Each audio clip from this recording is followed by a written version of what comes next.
13 WMAZ weather, sponsored by Bucky Holland Heating, Cooling, Plumbing. Well, the warmest of the days today, which we figured it would be 79, the record high. We tied that. So how about that? 70s again one more time tomorrow, and then that will do it. All right, so 75 in the Perry area now. We're looking at somewhere around 60 in the morning. Definitely not a cold night yet. Here is a look at the current numbers, and you can see again 77 on there on the upper end of the scale.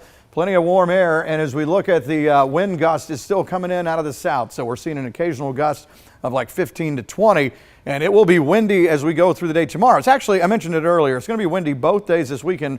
Two totally different patterns, okay? So first of all, just to show you, the rain is not here yet. It's off toward the west, so far going to the plan that the models have been showing. So North Georgia back into Alabama. You can see a flood warning for Birmingham there, one over in Mississippi. We'll take away the clouds, and you can see the storm outlook for today. Or just refresher, because it's been a little while. Green, of course, level 1, the lowest level for severe threat. Bumps up to a level 2 back here, but notice no warnings, and we haven't seen any.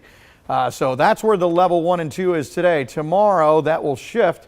Still Alabama, but crossing over the state line, and then it drops to a level 1, and then nothing for our eastern half. So that just tells the story that this will be a weakening system as it comes through for us. Here's tonight. So a little bit of a breeze out of the south. Wonderful stuff as far as the way it feels outside. You won't need a coat.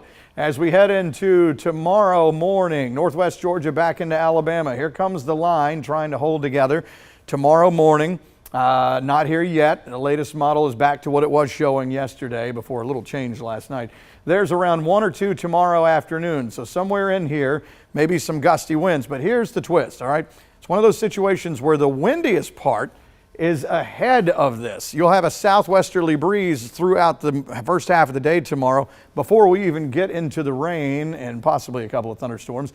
And it may not be as windy as this is coming through, but once this does come through, and you can see it kind of thinning out in our eastern counties by 5 or 6, then the wind will wrap around coming in from the northwest as everything clears out. Let's talk about the numbers.